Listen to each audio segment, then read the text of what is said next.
para conversarmos dentro desse tema que é a valorização da vida, prevenção ao suicídio, que apesar de todas as campanhas de esclarecimento que acontecem desde o ano de 2010, 12, continua numa marcha ascendente.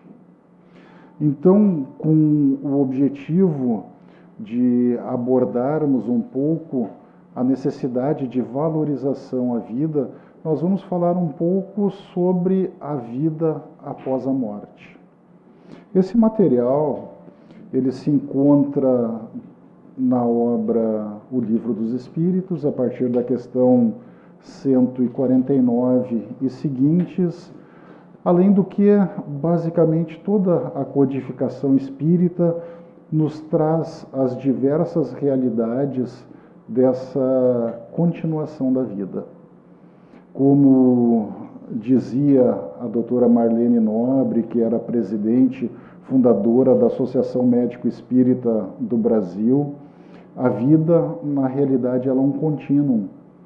Nós temos o momento em que estamos na dimensão material como nós a conhecemos e alguns outros momentos em que nos encontramos na dimensão espiritual, mas a vida tende a ser uma só. Então, lá na questão 149, Kardec vai buscar, junto aos amigos espirituais, resposta para a pergunta: o que sucede à alma no instante da morte? E essa pergunta talvez traga muitos de nós à casa espírita, aquelas dúvidas que temos de que bate no nosso fundo do coração, de que uma existência seria algo tanto quanto efêmero, que uma existência não revelaria esse Deus justo, esse Deus bondoso, que uma existência, pelo contrário, demonstra as injustiças que existem na vida e mais, que daí nós encontraríamos pessoas injustiçadas. Daqui a pouco mais nós teremos chuva nessa noite. Será que todos terão um teto sobre a cabeça? Ao analisarmos uma existência apenas, aqueles que hoje não têm teto sobre a sua cabeça poderiam ser considerados injustiçados. Por que nós temos e eles não? Por que algumas crianças em tenra idade elas padecem de sofrimentos e outros hoje cada vez mais ultrapassam 100 anos de idade? São questões que nós temos e que a doutrina espírita vem nos esclarecer. Mas os amigos espirituais, eles vão nos dizer o seguinte, que a alma após a morte, ela volta a ser espírito. Porque na realidade nós somos o espírito, que estamos usando um corpo. Nós não temos espírito. Essa confusão, ela é muito natural, muito normal. O meu espírito, não, eu sou espírito. O meu corpo, porque uma hora eu vou me livrar dele, eu vou deixar ele para trás, como a gente faz com roupas que não são servíveis e não tem mais uma condição de uso. Então, nós vamos voltar a ser espírito e vamos voltar a esse mundo dos espíritos. E o detalhe que Kardec fala, de onde se apartara momentaneamente. Mas há pouco estávamos falando de crianças de tenra idade e outras pessoas com 100 anos. Parece, de certa forma, uma incoerência que 100 anos possa ser algo momentâneo. Mas quando nos compreendemos como espíritos imortais, 100 anos passa muito rápido. Se nós pararmos para ler as obras romanceadas da história de vida de Emmanuel, a primeira obra que ele nos traz é há 2000 anos. Então, já é bem mais do que 100, né? Na carne, um século, mas ele vai narrar nas suas obras algumas existências dele. começando com uma que se deu há 2000 anos atrás, e isso aconteceu ali após a década de 50, 60, então já estávamos no século XX. No Livro dos Médiuns, que vem a ser a continuação do Livro dos Espíritos, Kardec faz a seguinte colocação: a dúvida no que concerne à existência dos espíritos tem como causa primária a ignorância acerca da verdadeira natureza dele. E essa ignorância nós ainda carregamos ela com nós. Por isso que fazemos confusão de falarmos o meu espírito, quando na realidade eu sou o espírito. Então nós ainda temos apesar das obras psicografadas, das psicofonias, do trabalho mediúnico, nós temos uma dificuldade de compreender exatamente aquilo que nós somos. Uhum. Por favor, tem um Uno 8709 com um alarme disparado ali em cima. De nada. Isso é um efeito físico, tá? Não é mediunidade. É que nós trabalhamos na mediunidade, então às vezes uma janela bate, uma cortina se mexe, daí a gente vai observar, era só alguma corrente de ar, alguma coisa assim. A luz pisca, para que a casa que não tem uma luz que pisca, né? É o sistema de transmissão de energia, daí a gente já fica, não vamos nos ajoelhar e começar a louvar as lâmpadas, por favor. Mas então nós temos essa compreensão, e por causa dessa ausência de compreensão, outrora pessoas louvavam o raio, a chuva, o sol, a lua, em todas as suas fases. Devia ter a deusa lua cheia, a deusa lua minguante não existia porque não tinha lua, daí a minguante quer dizer tem. Então todas essas fases ali assim, era por essa nossa incompreensão. E nós continuamos ainda vivenciando em muitos momentos a dúvida. O que há depois da vida física? E falávamos, apesar de Chico nos trazer mais de 400 obras, de Valdo Franco mais de 200, mais de 10 da Ivone do Amaral Pereira, esse manancial, Chico com tantas cartas consoladoras, nós ainda temos muitas vezes dúvidas do que nós somos e da nossa sobrevivência como espíritos imortais. Então Kardec faz essa colocação no Livro dos Médiuns, que é a segunda obra da codificação, sendo continuidade da primeira. E nesse passeio que teremos sobre a vida após a morte, nós vamos aproveitar um pouco o que André Luiz nos conta, o que irmão Jacob nos conta, o que Afonso nos conta e alguns outros espíritos que trouxeram a sua mensagem dentro da própria codificação espírita, lá na obra O Céu e o Inferno, mas que no manancial dos basicamente 12 anos da Revista Espírita, que Kardec começa a publicar após o Livro dos Espíritos, nós temos tantas e tantas comunicações desses amigos que vêm nos relatar essa vida após a morte, até motivo pelo qual as aspas foram colocadas. E Emmanuel, no prefácio da obra Nosso Lar, que é a primeira obra que encabeça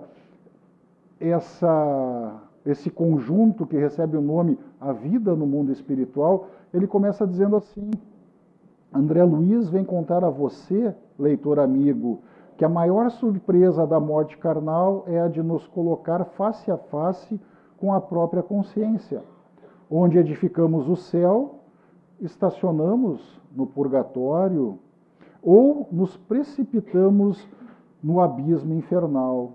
Vem lembrar que a terra é a oficina sagrada e que ninguém a menosprezará sem conhecer o preço do terrível engano a que submeteu o próprio coração.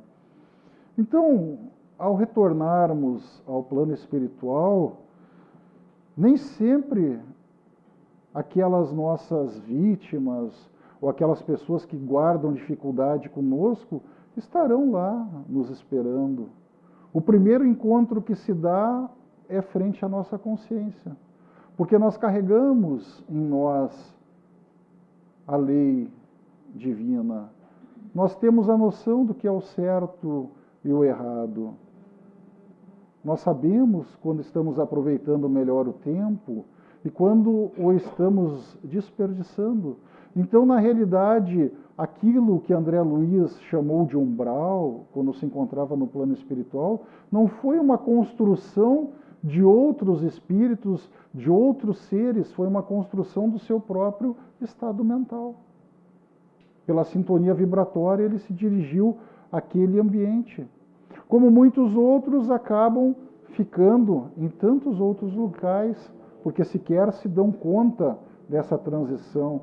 E ele vai nos falar mais, Emmanuel, que assim como guia, aquele espírito que nos trouxe tantas mensagens e tantos desdobramentos dos evangelhos, que hoje está na obra O Evangelho segundo o Emmanuel, por assunto muito fácil de pesquisarmos. Ele vai nos dizer também que a Terra é uma oficina sagrada. Então, que nós temos que aproveitar bem esse tempo que aqui estamos. Mas ele não fala se vão ser 12 anos ou se vão ser 80 anos. Ele fala que nós não podemos menosprezar esse tempo que nos é concedido na carne. Na questão 150, prosseguindo, Kardec segue explorando o conhecimento dos mentores do trabalho. E ele pergunta: a alma após a morte conserva a sua individualidade? Sim, jamais a perde. Que seria ela se não a conservasse? Isso quer dizer que nós, de uma forma geral, permaneceremos sendo quem nós somos. Nós não vamos retornar a um todo universal, nós vamos continuar com as nossas virtudes, porque nós temos virtudes. E nós vamos continuar com as nossas dificuldades, porque nós também temos dificuldades. Se alguém não tiver suas dificuldades, é que assim, desculpe, encarnou no planeta errado. Peça o bilhete para o planeta superior, tá? Porque nós aqui, de uma forma geral, mesmo falando de Chico, de Divaldo, todos nós guardamos alguma dificuldade. Nem que seja alguma dificuldade física, apesar de estarmos bem, tranquilamente. E seguimos daí com Kardec dizendo assim: se nós temos essa nossa individualidade, nós vamos ter que considerar que após a morte, algumas questões elas são importantes. Primeiro, que a natureza nossa, ela difere do corpo. Pois, de uma forma geral, tirando aqueles que por uma faculdade própria possuem a mediunidade de vidência, a maior parte de nós só enxerga aqueles que estão aqui encarnados. Mas se tivéssemos entre nós alguém com a faculdade de vidência, ele poderia apontar exatamente o tamanho da obra em que nos encontramos e até mais, dizer quais as cadeiras que realmente estão desocupadas. Ou seja, existe uma matéria, não conforme nós a conhecemos, como os espíritos falam a Kardec. E nesse sentido, vale lembrar aquela historinha que o próprio Divaldo narrava, quando ele trabalhava no Instituto de Previdência da Bahia. Em determinado momento, ele ia para o balcão, conversava sozinho, buscava papéis, voltava para o balcão e o chefe dele já estava louco para encaminhar ele para o manicômio. Na época não tinha muita conversa, tá? Não ia fazer diversos exames antes. Primeiro internava, depois descobriu o que tinha. E ele tinha uma colega que sabia das faculdades dele. E essa colega, vendo que ele estava a risco, conversando com ele, combinaram um sinal: encarnado, desencarnado. E daí Divaldo olhava para o balcão, quando ele via uma pessoa, ele olhava imediatamente para aquela colega. Se ela fizesse assim, ele se levantava da mesa e atendia a pessoa. Se ela fizesse... Por quê? Porque ele tinha ele tem uma vidência muito ostensiva. Ele é daqueles irmãos que andava de pé no bondinho, porque para ele todos os locais se encontravam ocupados. Ou seja, ele observava que existia uma matéria, que os seres ali transitavam, e o ser desencarnado precisa andar de bondinho lá na Bahia, em Salvador? Algumas vezes sim, porque ele não sabe que está desencarnado. André Luiz não volitava no começo. Pelo contrário, cansava, caminhava. E o segundo, que se nós vamos continuar gozando da nossa própria consciência, nós teremos alegrias ou sofrimentos. E essa escolha, como já falávamos, ela depende de nós. As alegrias do relacionamento, elas não dependem só do nosso cônjuge, ou como eu vi esses dias, consorte. Não sei. Com karma também, algumas vezes acontece, né? Com karma. Mas tudo é um aprendizado. Tem aquele ditado que fala que quando nós temos um limão, nós temos que aprender a fazer uma limonada, né? Mas a gente tem que aproveitar as oportunidades. O ambiente de trabalho é uma oportunidade, a família é outra oportunidade, a tarefa no voluntariado também é uma oportunidade. Aproveitarmos o tempo em que nós temos aqui para talvez buscarmos cada vez mais sermos passíveis de alegria do que de sofrimentos. Observando alguns irmãos que num dia como hoje não terão o teto para se agasalhar, será que eles precisam desencarnar para terem sofrimentos? Algumas vezes eles já estão sofrendo aqui e no plano espiritual serão tais quais Lázaro, que aqui pegava os farelos da comida e no plano espiritual era um espírito ditoso. Tanto que o Senhor que deixava os farelos cair pede para que Lázaro molhasse a ponta dos dedos na água para aplacar a sua sede. Mas eles nesse momento se encontram em sofrimento. Instrumentos da nossa evolução. Eles não se encontram em situações de vulnerabilidade para olharmos e falarmos assim, é a expiação dele, é a prova dele. Não. É a nossa oportunidade de sermos fraternos. Daí na questão 150A, porque Kardec não fica feliz somente com a resposta da 150, ele complementa. Como comprova a alma a sua individualidade, uma vez que não tem mais o corpo material? E eles falam, guarda a aparência da sua última encarnação, seu perispírito. E de uma forma geral, nós vamos guardar a aparência da nossa última encarnação. E alguns vão falar, mas Emmanuel se apresentava para Chico como o senador Públio Lentulus. Emmanuel se apresentava com a aparência em que ele conheceu e chegou a conversar com Jesus. Uma encarnação que muito lhe tocou, apesar de não ter aproveitado tanto quanto ele mesmo gostaria de ter feito. Mas depois disso, numa última existência, ele foi Manuel da Nóbrega. Então ele tem, em algo que se chama plasticidade do perispírito, condições de moldar conforme a aparência que ele queira. Mas nós, de uma forma geral, continuamos sendo identificáveis pela forma em que nós nos encontramos e vamos aprimorando isso conforme o nosso entendimento. Logo, aquelas pessoas que guardam algumas dificuldades na vida, se elas não trabalharem em prol de buscarem amenizar lágrimas e dores, elas no plano espiritual continuarão com as suas dificuldades, com os seus sofrimentos. Motivo pelo qual nós temos que aproveitar novamente, reiteramos cada momento da nossa existência. Porque se desencarnarmos hoje à noite, será que estaremos com a consciência tranquila? Tirando aqueles que vão trabalhar em algum turno de revezamento, todos nós, os demais, vamos nos deitar. Com a esperança de acordarmos, até parece que nós temos medo da morte, né? Espíritas com medo da morte. Nós temos medo de não termos concluído a tarefa. E daí nós temos a esperança de amanhã levantarmos para amanhã eu faço. E tem pessoas que ficam assim 80, 90, 100 anos para fazer amanhã. Então nós não temos medo da morte, nós temos medo da nossa consciência já. E daí André Luiz vai dizer nessa questão do perispírito.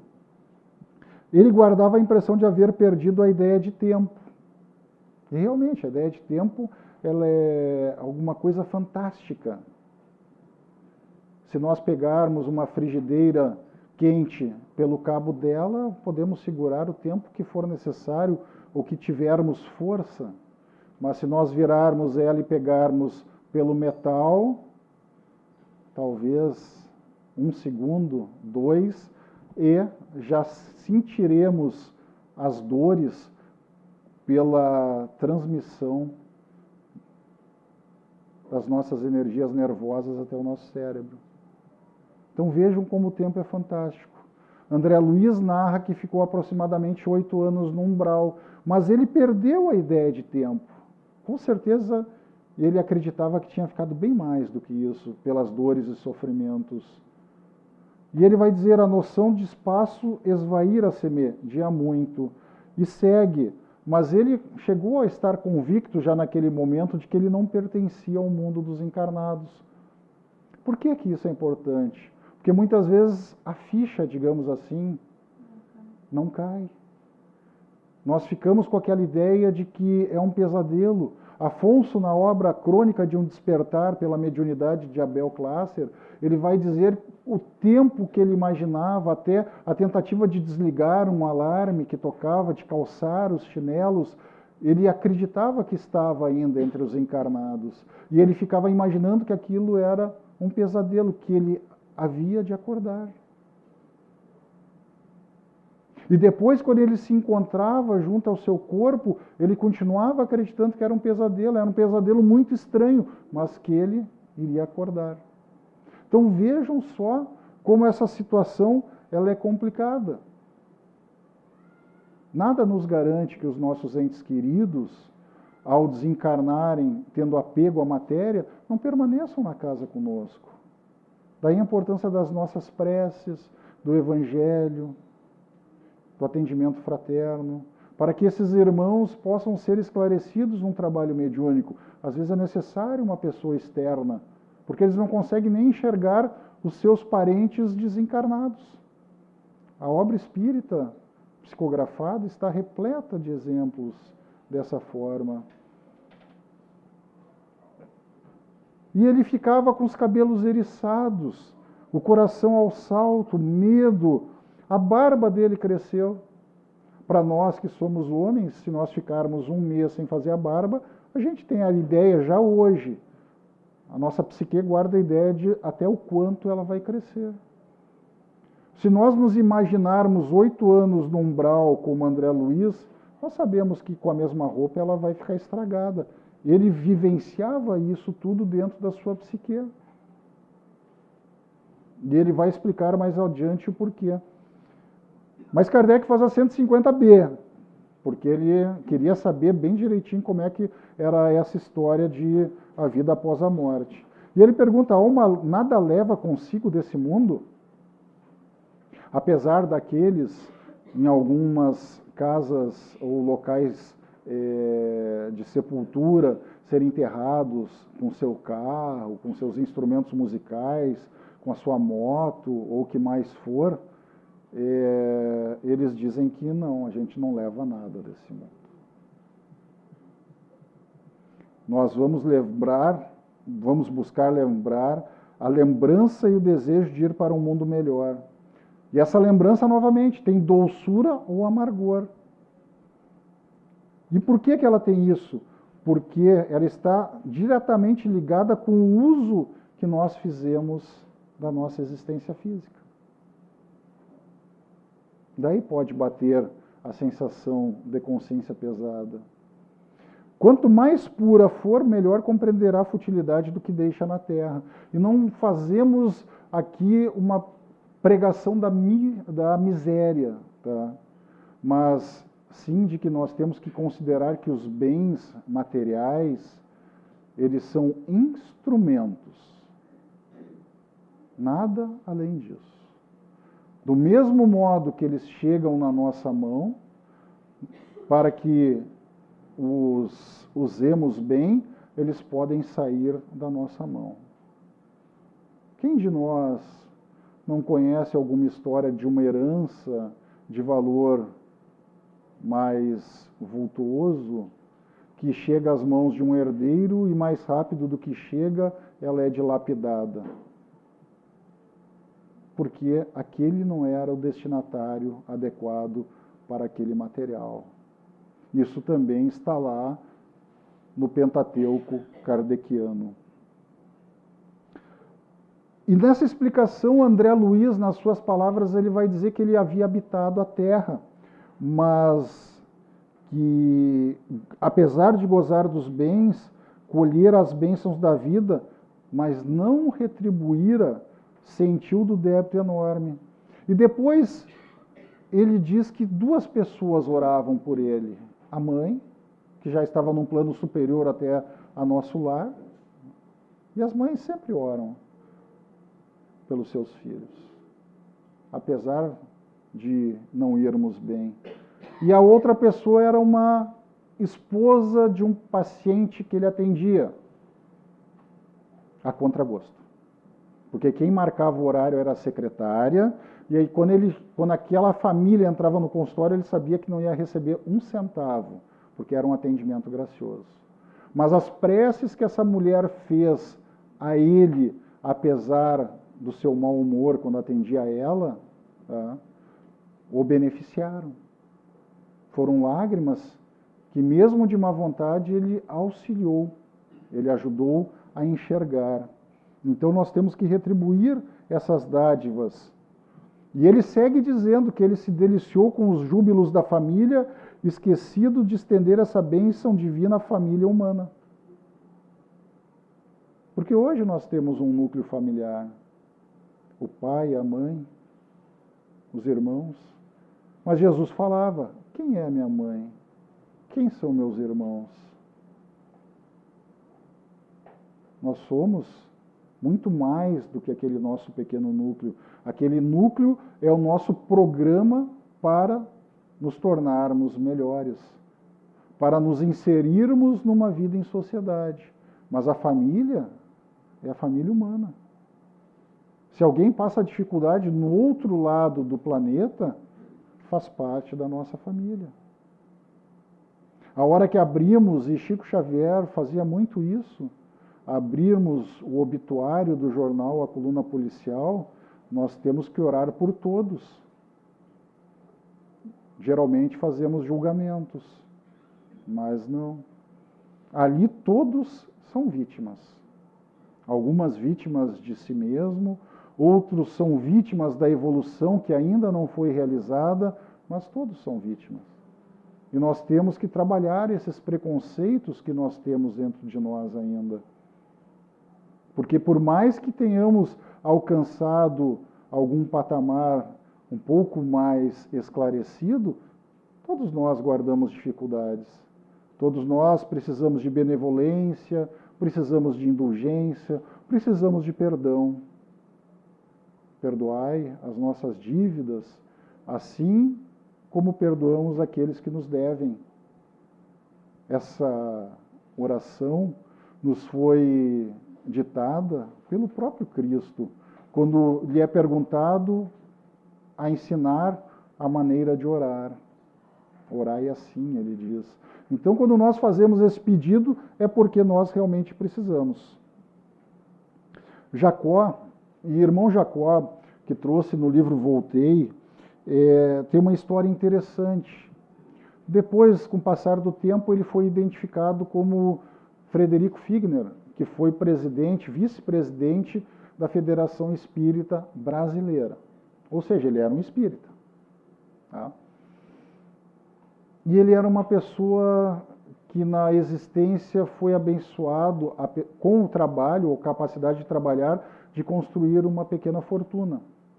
E o parque gráfico da Federação Espírita Brasileira no Rio de Janeiro, em grande parte, foi doado por ele, quando se instalou esse começo lá.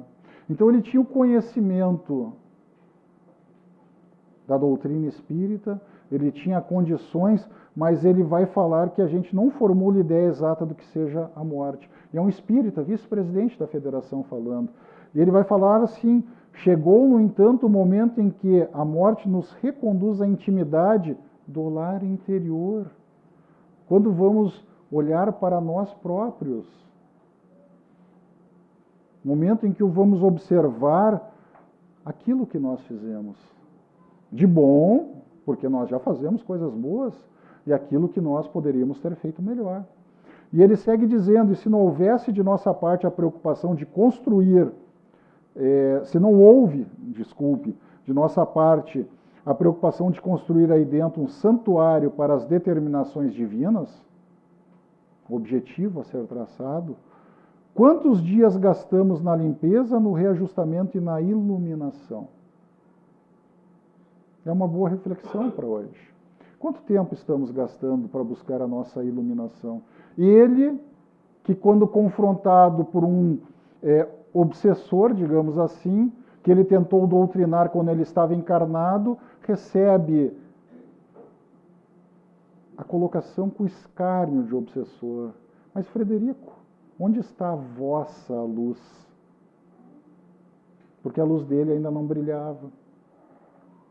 Então ele vai falar justamente da necessidade de buscarmos essa iluminação para termos mais alegrias do que sofrimentos, podermos nos encontrar acompanhados pelos bons guias, pelos espíritos familiares, mas aqueles espíritos familiares que são esclarecidos. Porque podemos ter espíritos que eram familiares, mas ainda guardam dificuldades, não deixam de ser familiares.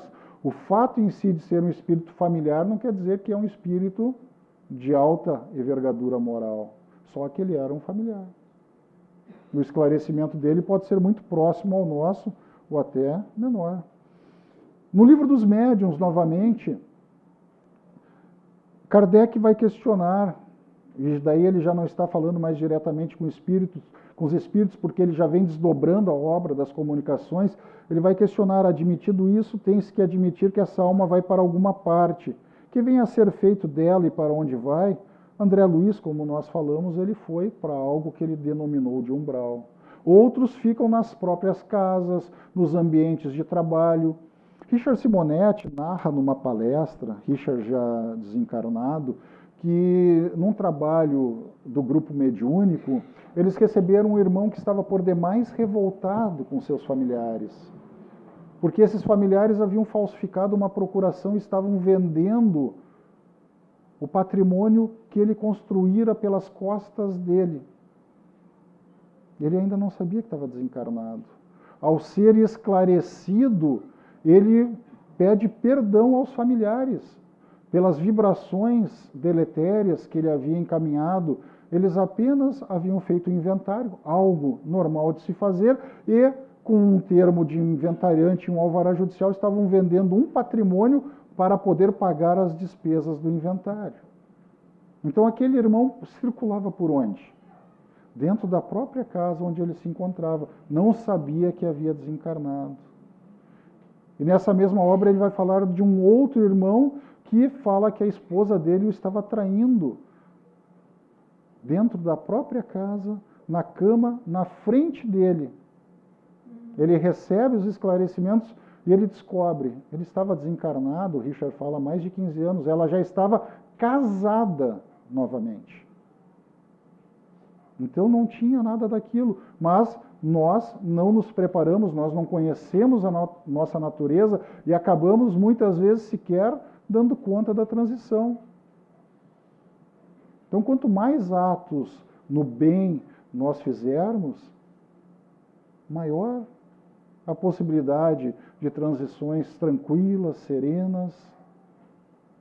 Quantos amigos que são profitentes de outras religiões, eram pessoas boas, são atendidas nos grupos mediúnicos, sem ter passado por nenhuma dor ou sofrimento, independente da religião, porque o amor está acima da religião. Kardec não fala que é fora do espiritismo que não há salvação, ele fala que é fora da caridade. É o amor em movimento. Esse é o ponto importante. Agirmos para com os nossos irmãos do mesmo modo que gostaríamos que agissem para conosco.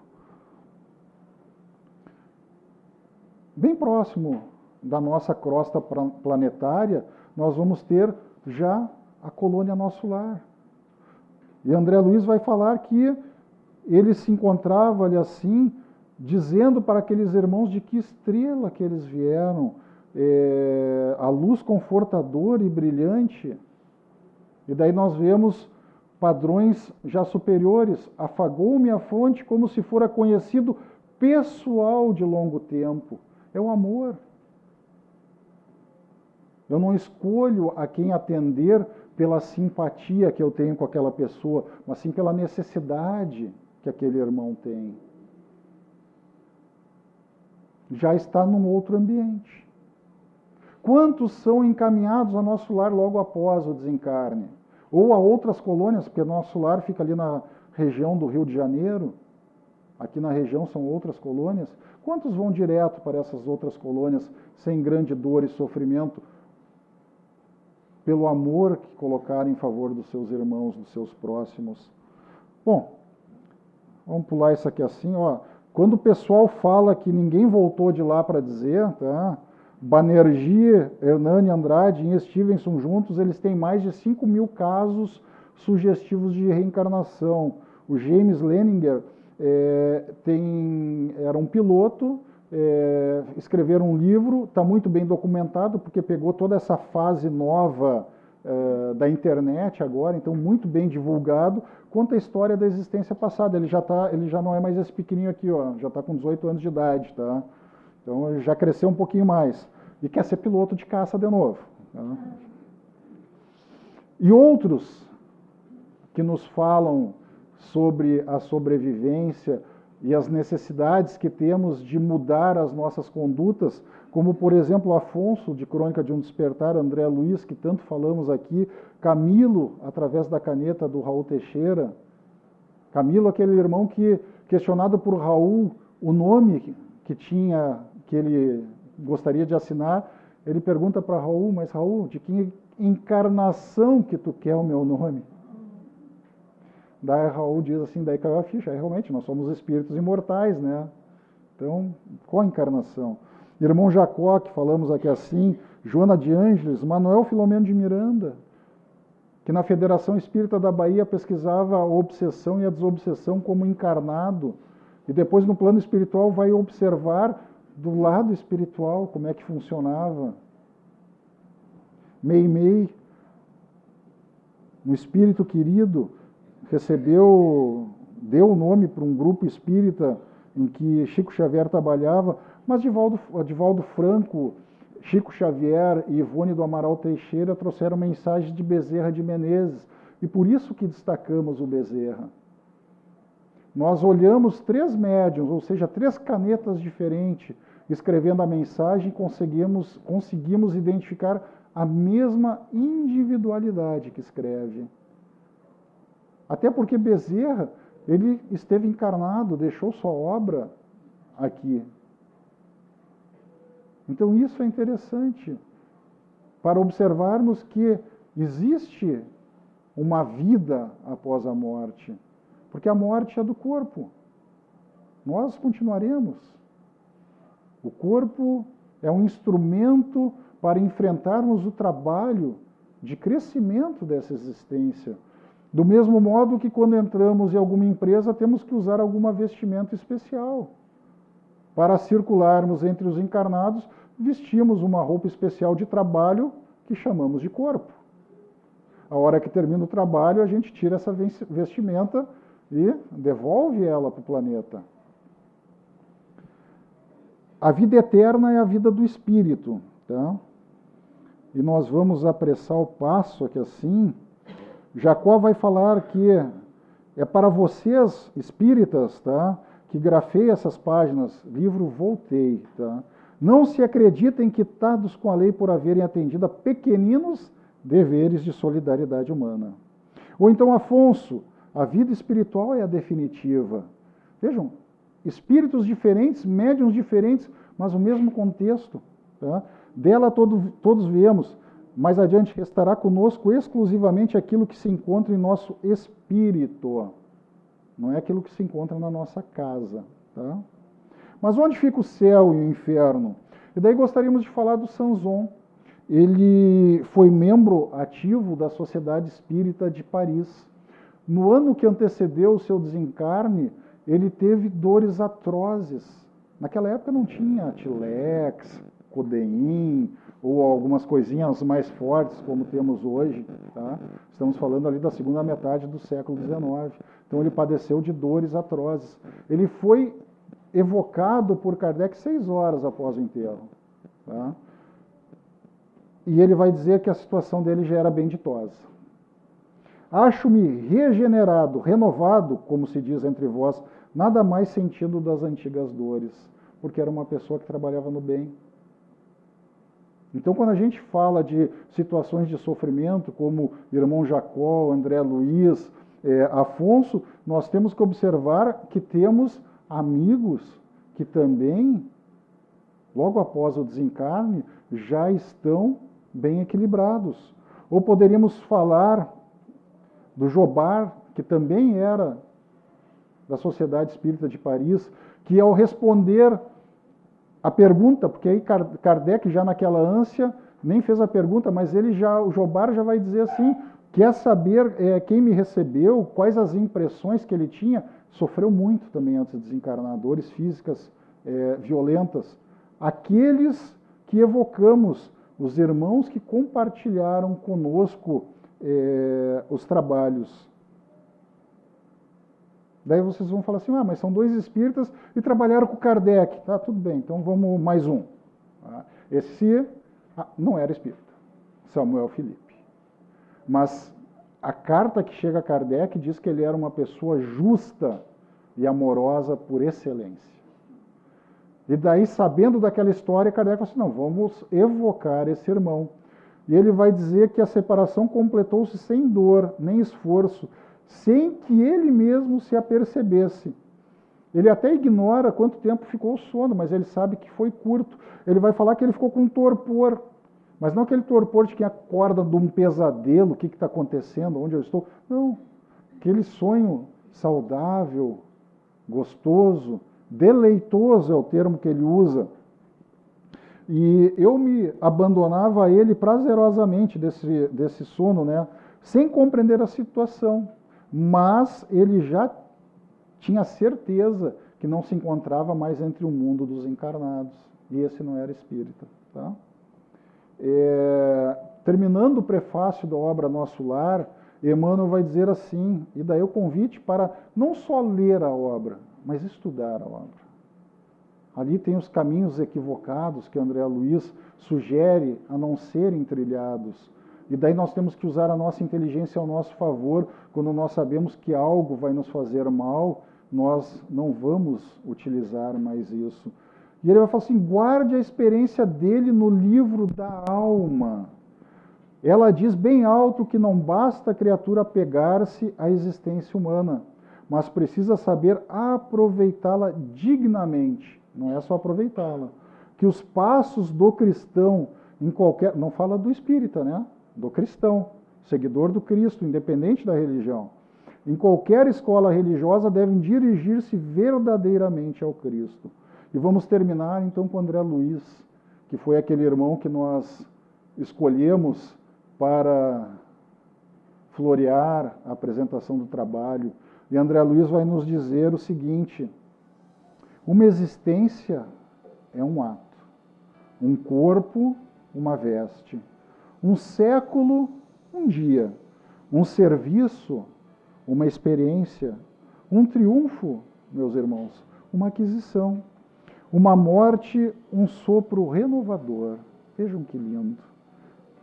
Mas daí ele pergunta, quantas existências, quantos corpos, quantos séculos, quantos serviços, quantos triunfos e quantas mortes nós necessitamos ainda? Então, nesse mês que valorizamos a vida, fica um convite para que possamos começar valorizando a nossa própria existência. aproveitando bem cada um desses momentos que temos junto aos familiares, aos colegas de trabalho, junto aos necessitados, que possamos cada vez mais agirmos como verdadeiros cristãos, que são aqueles que amam o próximo como a si mesmo, fazendo aos outros tudo aquilo que gostariam que nos fosse feito na mesma situação. Nosso muito obrigado, uma boa noite, uma ótima semana a vocês. Tá?